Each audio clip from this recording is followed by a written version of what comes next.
Okay. And we're all set, Carrie? All right. Hello, everyone. Hope everyone is doing well on this Monday. My name is Carrie Mosick. I'm one of the instructional designers on campus. I believe Teresa is here, the senior instructional designer, along with Doug Hemphill, who's the other instructional designer. I also know that Kathy Dutton, our learning management support specialist, is here. We're all part of the Brightspace implementation transition team. This session is being offered to provide a quick demo of Brightspace for those who are new to Brightspace or for those that are looking for a refresher. At the end of the session, we'll be available for some questions. However, we do encourage you to attend some of the other SELT sessions where we break down the different components of Brightspace to dig a bit deeper into the LMS system. So let's get started. So on this first page, it is the SUNY Oswego landing page. You'll notice that there is a toolbar that goes across the top here. And there's information about Starfish, quickly course tools, Oswego resources as far as the academic calendar, CTS, accessibility services, information about the library, and the Brightspace resources that's available here as far as you can get help for learners and videos for learners, along with help for instructors and videos. These are put together by Brightspace, and they are definitely a good start to helping you navigate through the system. Another one that will be of interest along the way will be Quick Avail, and this is the ability to grade from a central location. So it's something that you might want to look closer as you get more familiar with the system. Across the top, we have the command bar, and what this is a waffle, and it lists all of your courses that you've been teaching or that you teach, and you do have the ability to simply pin the course so that it always shows up on top for you. So this is a way to only show your spring courses on top. This is the email. If there's any alerts for your course, this is where you can find those. Not really too beneficial for this button here, but across, if you click on your name, you have the ability to add an image in your profile and change notification settings. So if you get emails for everything that changes within the course, you might want to change that. Different account settings, you can dig deeper into here once you're more familiar with the system. So this is the SUNY page, SUNY Oswego page. You'll know that because across the top it shows here. Now we are going to jump into, oops, I did want to show you one more thing. You do have the ability to sort your courses. On this page here, it is worth mentioning that this is going to change just a little bit, I believe the end of this week. And so this layout is going to be slightly different. However, everything's pretty well going to be there. It's just going to be in a little different location. Carrie? Yes, please, Kathy. Nothing changing on that. On this page? Correct. Okay, just on the Course home. gotcha, course home. Thank you. Yep. So thank you. No problem. So many changes. Okay, so you do have the ability to view all of your courses if you'd like to do that. And also across the top here, you'll notice the different semesters. If you want to customize that, you can, I guess they just get to collapse that one. I apologize. All right, so let's go into an actual course. So this is my practice course. Looking at the top across here, I now know that I'm into my actual course. If I ever want to get back to the SUNY Oswego page, I can just click on this logo here. It will take me back to where I was. You'll notice across the top, the toolbar has changed. This is the course home. This is the page that's going to slightly change at the end of this week. And pretty much everything's going to be here. It's just going to be in a slightly different design that we have spoken with a group of people that participated in offering feedback to the design, and we're taking those things into consideration as we roll out this new look. As you're into the course, I'm just going to click on content. This is where the students are going to be interacting with all of their course materials. If I wanted to add a module to my content, I can do so. And if I wanted to move that module up to where it belongs, I can do that too. From this upload create, I have the ability to upload different files, create a file, and you know, there's definitely different ones to explore further into. But the other thing that I wanted to show you was in this existing activities. If you have an assignment that's already created, you can link an assignment in here, your discussions.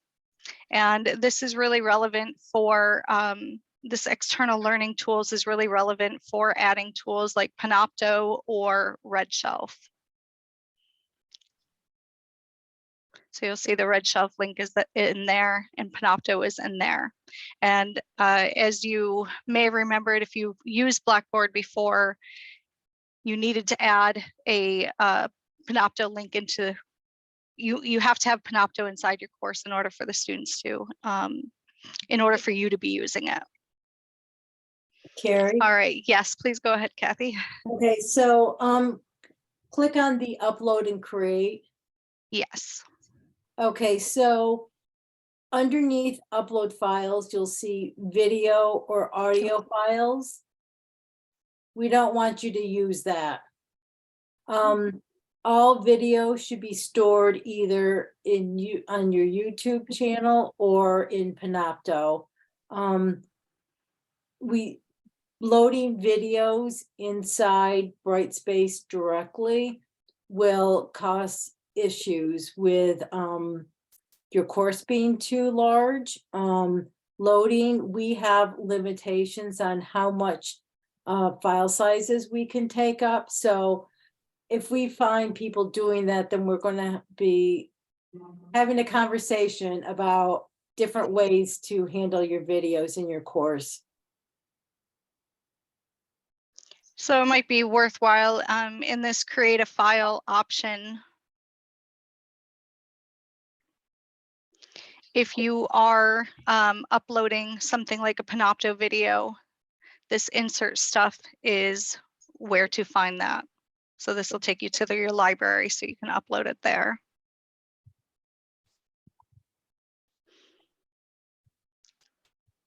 We've got a question from Frank Burns about whether or not we can remove that link. Unfortunately, I believe that's beyond our the level of customization that we're allowed. We did have it gone at one point. So I don't know why it's back.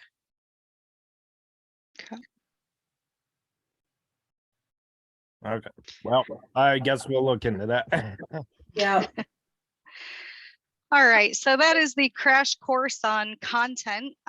If we have time at the end, we can look back further into it, run through a couple things with it. But I wanted to keep going to show you the rest of Brightspace in this overview.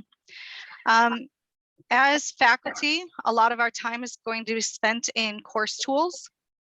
And this is where you can access the list of the different assessments within Brightspace.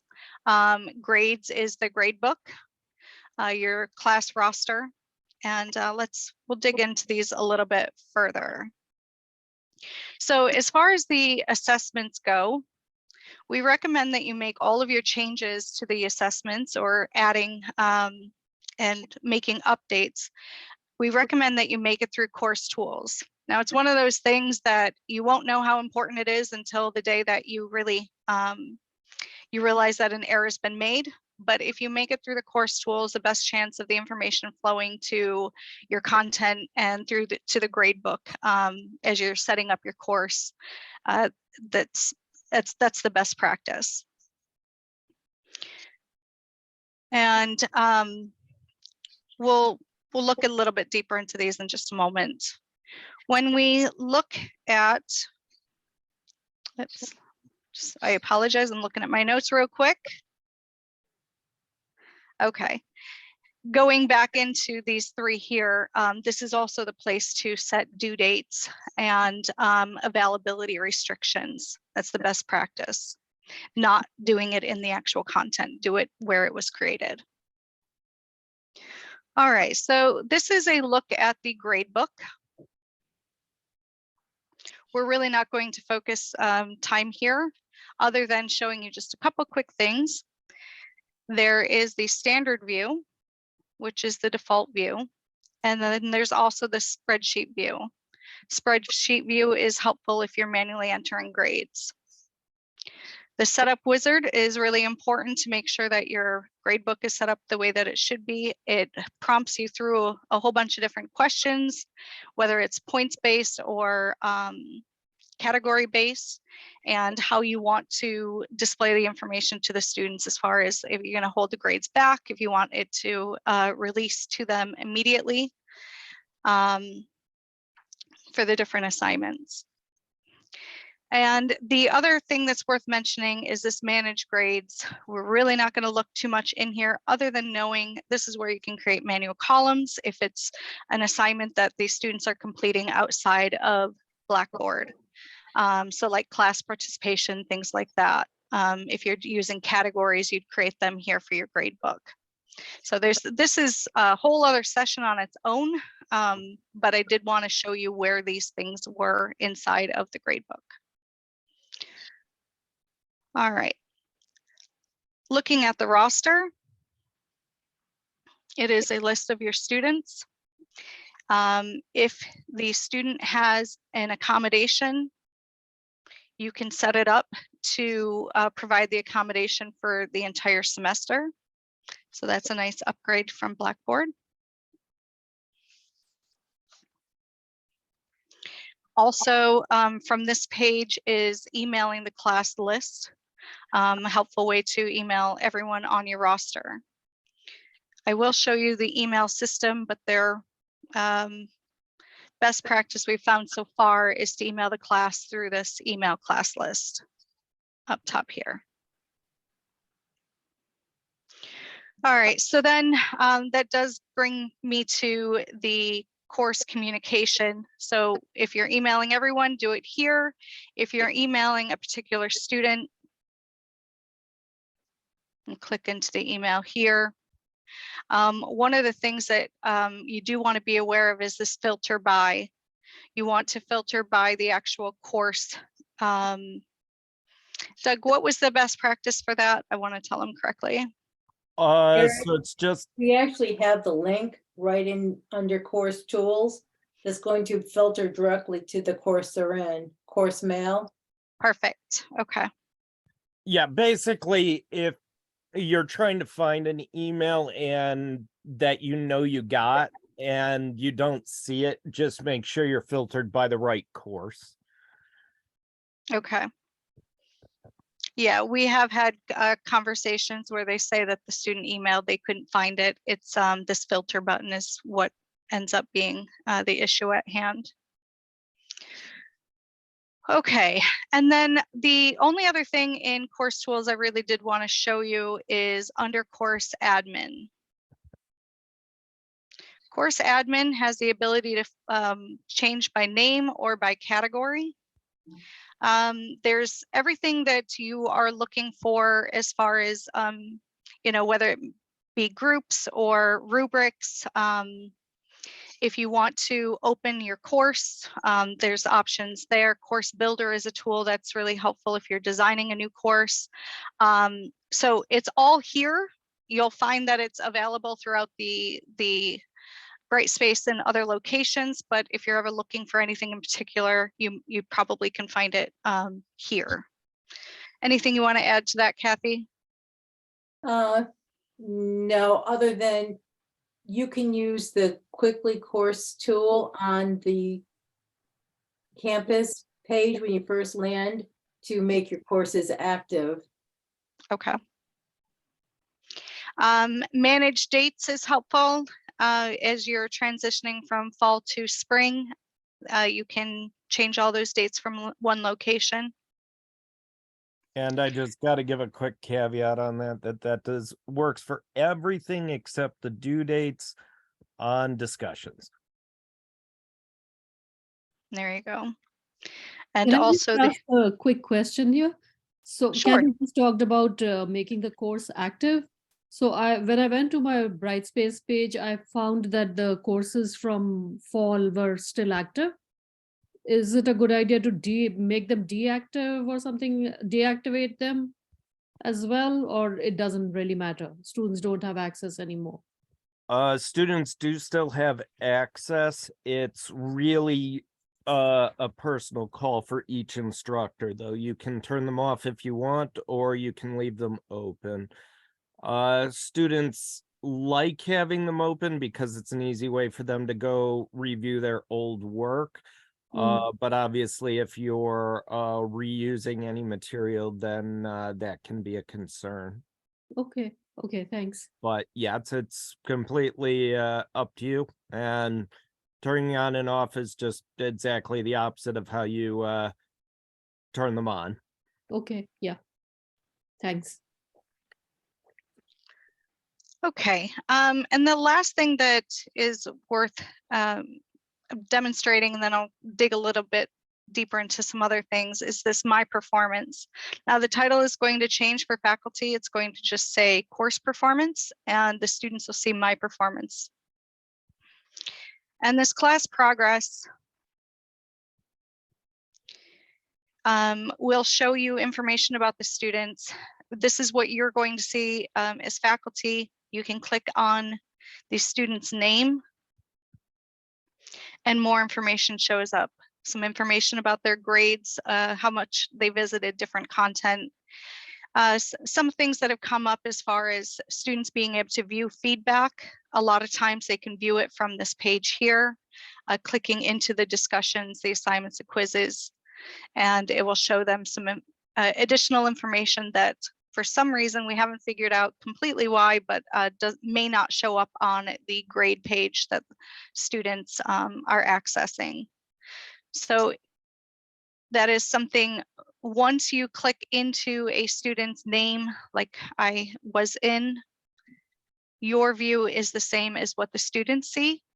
So if you're looking to see if the students can see some type of feedback, this would be where you'll be able to confirm that. Okay, I think that was the overall viewing of it. There are some different things. Let's just take a look at the chat and see if there's anything. How do we find Panopto link in the course? Okay. Yeah, just Harris just wanted a quick review of adding Panopto. Why don't you show both sides of that? So show it, show how you would add it as a standalone item and show how you would embed it. Okay, so well, in order to get started, are we talking about the actual Panopto link through external tools? The standalone item. Okay. Yeah, because I can't find it anywhere, so I can't like access my previous ones and everything, so I just need to see how to get it in there first to use it. Gotcha. Okay. Yeah, so it's through this existing activities, external learning tools. And just clicking on Panopto, that's it. So generally, our best practice for it is to create a module called Panopto and then add this link in. So I could rename this Panopto. And then from this point, I can click into it and it's going to take me to my library. So I'm in one of my shells now, and like, so I click existing activities and it's not in that drop down tab. The only two things that I have for P is Pearson assignment links and Percival assignment link. I don't have Panopto for some reason. Okay, Jess, can you stop in our office hours tomorrow? Yeah, what time are those? Let 8 me, to 10. Okay, yeah, I can, yeah, that one's gonna be easier for us to deal with on a one-on-one situation. okay, sounds But good. we'll get you all set up. All right, thanks. All right, so now that this is in here, if we use the upload, create, and create a file, we have this insert stuff. That's what they call it, insert stuff. And we can go to Panopto and grab a recording.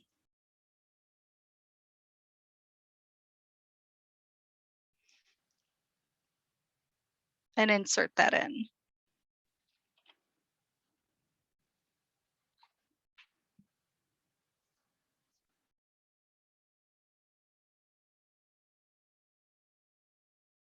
So what was the other way, Doug, that you wanted to demonstrate? That was basically the two, because this is how Okay. you embed it. The other one is how you get to the video directly. Okay. One thing we don't recommend is trying to like copy the Panopto video into a link or something like that. At best, it will only work for a single semester. At worst, it won't work at all because of how the rights are distributed. So you can either let them have access to all the courses in the video using the standalone link, or you can let them have access to individual ones by using the embed as add stuff. And those are going to be our two recommended ways of doing it.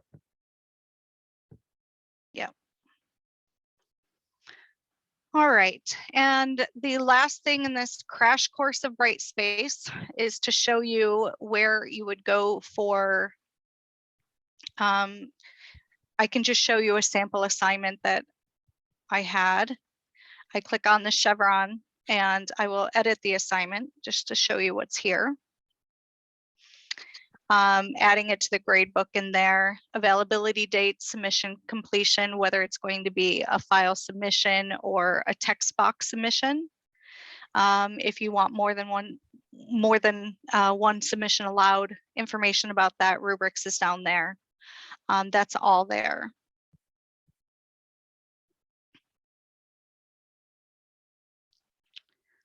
Save and close, sorry. So if I want to edit anything like that, I just click on the chevron next to it. But then the other thing is if I want to view the submissions, so this is for grading. So I chose one that did not have submissions, but if I wanted to, that's where it would be. And for discussions, it's worth noting that there are two components of a discussion. There is a forum, which in the most basic of explanation is just the title for the topic. We are discouraging use of forums all the time. They tend to cause some confusion because you can actually hide a discussion from the forum, but the topic is actually where the students are interacting with the content. So if you have a lot of discussions and you're trying to learn more about Brightspace, it's worth having a quick conversation for us to explain you know, what would work best for your course. But the same principle is here. If we click on the chevron next to it, we can assess the topic.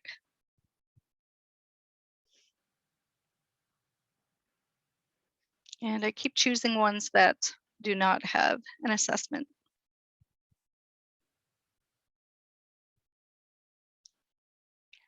Okay, so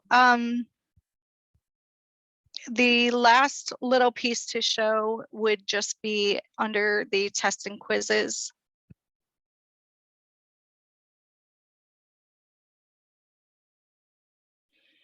If we click on the chevron here, we can edit everything from here.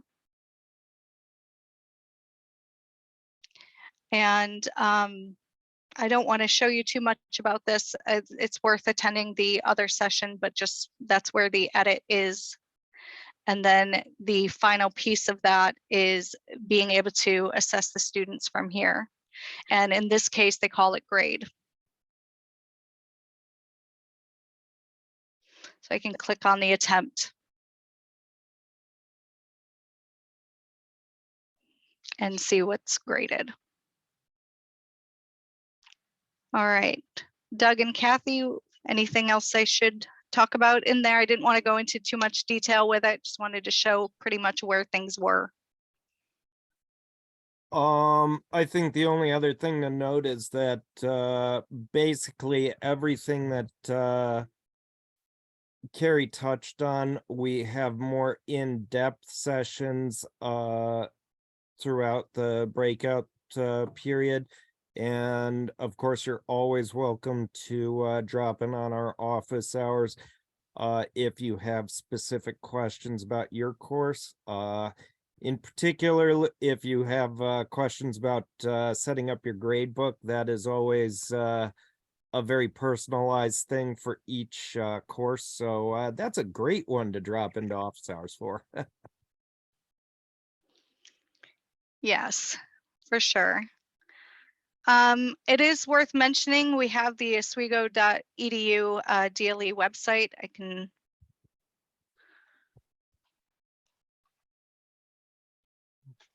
show you what that looks like.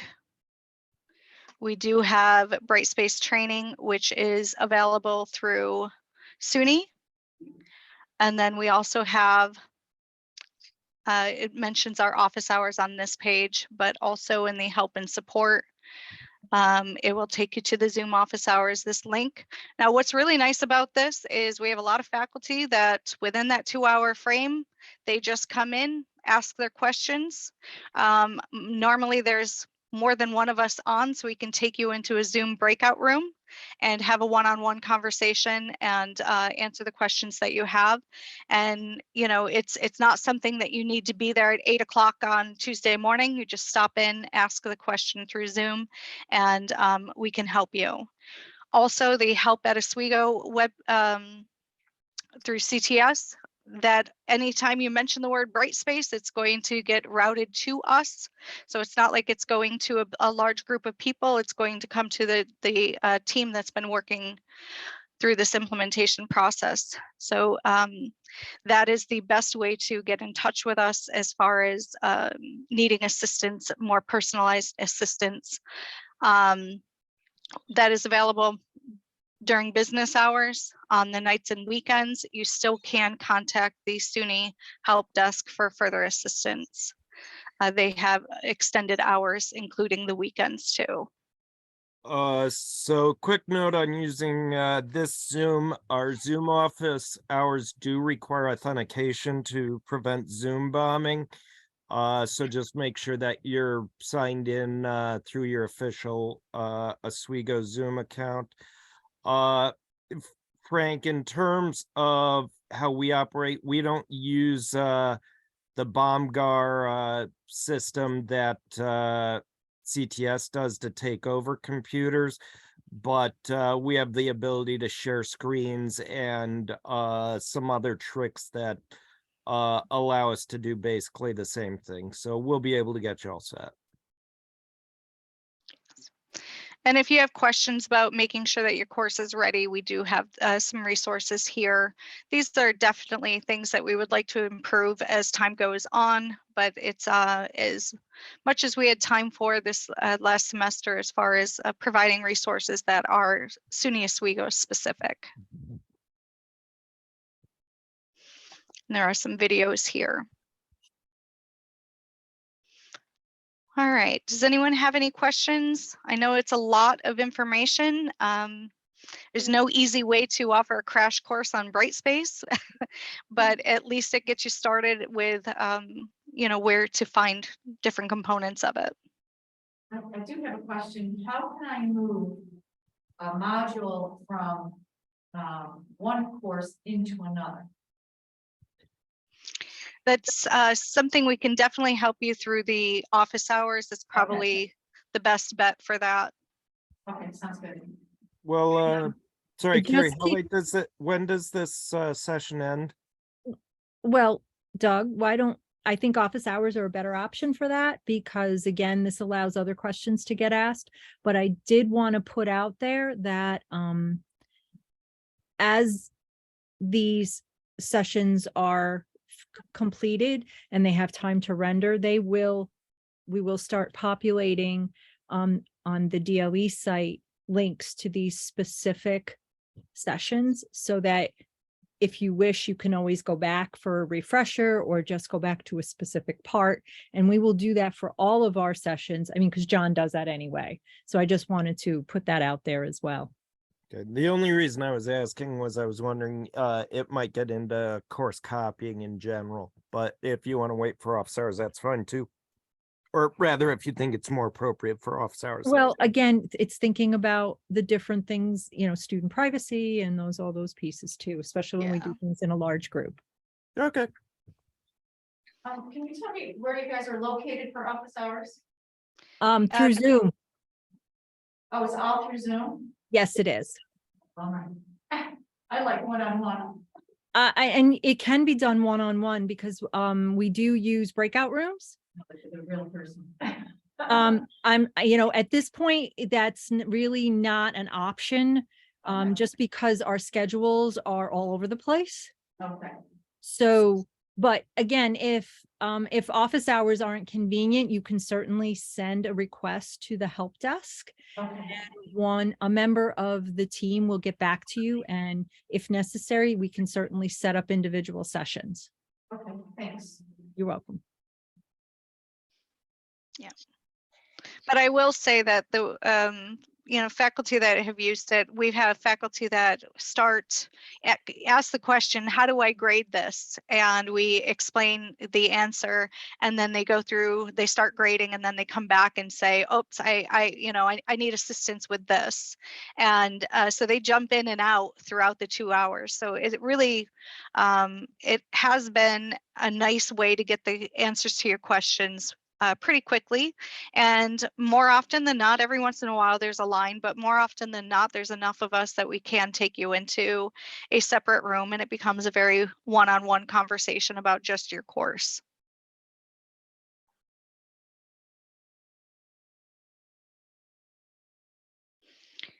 Any other questions that you can come up with?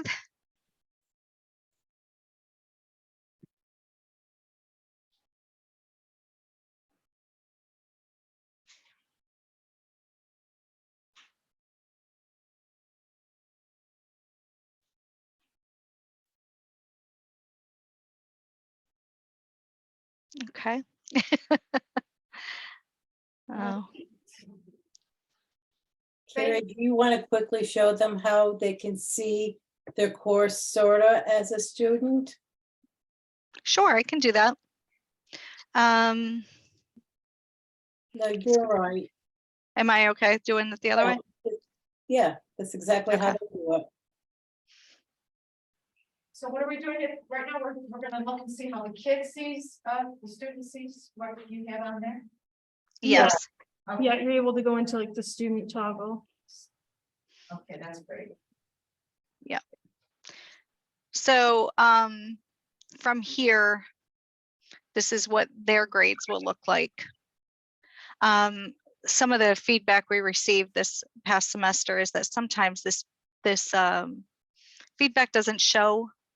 Faculty told us that students were saying they could not see the feedback, and that's where the class progress or my performance for the student view becomes helpful. But that is if they click into here, and there's no progress for this one. What else would they, through the content?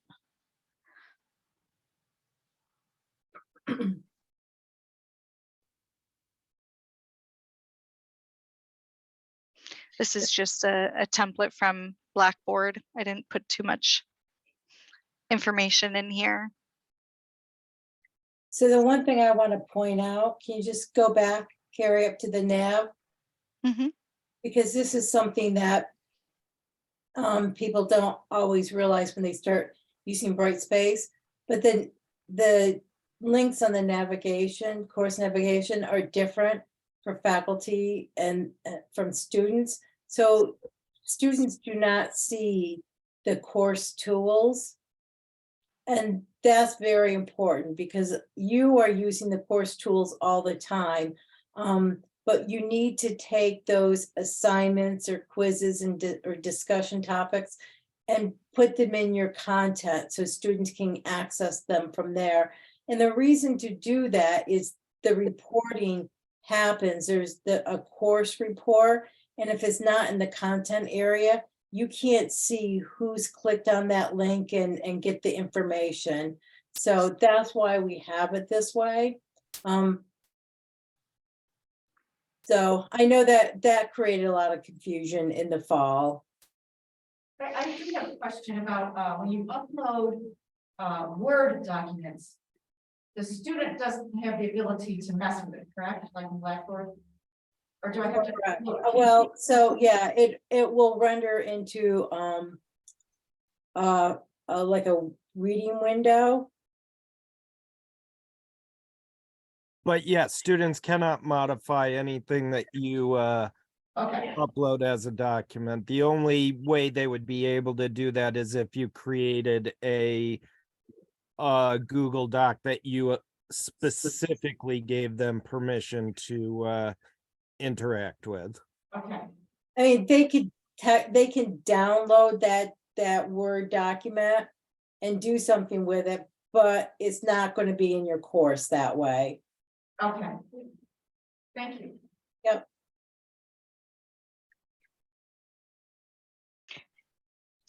Whoops. Didn't mean to do that. Well, I guess we're done. I didn't mean to do that. What I was going to do is get out of student view, and so that Kathy did bring up a very valid point. We were talking about telling you to create all of your assignments, your discussions, and your quizzes from under course tools, but the fact that the students can't see that did definitely cause confusion. So the process is to create it over here, get everything all set up with the points, availability, due dates, all that kind of stuff. And then the last thing is to go into your content and use that existing activities to add that assignment. And it goes very quickly. It's going to go on the bottom, so you'll need to move it up to wherever you want it. But that's the process to that. And it works the same way for just discussions and for tests and quizzes. The only thing with discussions is you want to make sure that you do you have a discussion? So go to Oh, yeah. content. Yeah. Just add existing activity. And then you don't want to click right on the link there. You want to click on the chevron and then click on the topic. That way students can just get right to the topic. They don't have to go through the form first. Yeah, that's supposedly a feature within Brightspace, but the forum in most practices doesn't serve too much of a purpose. So just making sure that the students are interacting with the topic, and just treat the forum as the name of the discussion, or if you want to categorize the discussion, so like chapter 1 discussions, if there's 5 different ones, or for organizing purposes you could use the forum, but the students interact with the topics. Yeah, again, when we do the special session on discussions, we'll talk a bit more about the use cases where you might want to use the categories, but the forums, but generally speaking, you will want to link directly to the topic. Yeah. On the roster, the class roster, is there any symbol on the roster itself by each kid's name that indicates that they are in need of accommodations? Yes, I can show you what that looks like. So I will note, this is after the fact. So once you set up accommodations, it will show that they have it. But there's nothing ahead of time that says Okay. this could mean Okay. this. Okay. Yeah, this would not change the actual process that you would follow based on the student self-identifying. Because that's what you're looking at. You're looking at accommodation. So in that process doesn't change. But if the way I understand it, and Doug, Carrie, Kathy, you correct me if I'm wrong, is that once you do it once for a student, it then reminds you, or it perpetuates. I forget It which. perpetuates, it does it, it will give, Carrie will have that accommodation on all her quizzes. But the thing that I'm just going to, because I do, the new adjunct orientation twice a year, is that students don't, you have to get a letter from, was it Accessibility Services, that tells you that a student has accommodation. They just can't come up to you and say, I get 1.5 times. Okay, thanks.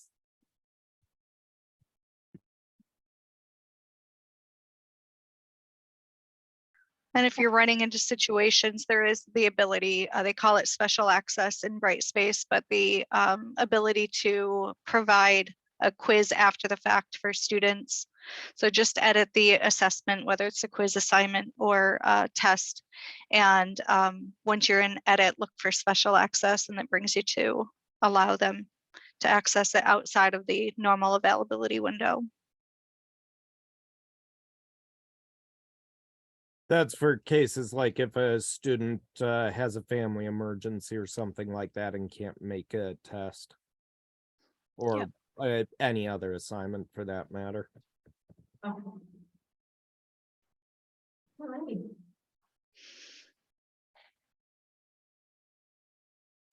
All right, so yeah, I know that was a lot of information, and I went through it pretty quickly, but hopefully, as I said, it gets you started. And just know that we are available, very readily available. This is what we've been working on for the last several months, and what we anticipate being available to faculty at this level through most of 2023. Thank you. Great, thank you. Thanks. Thank you. Have a good evening.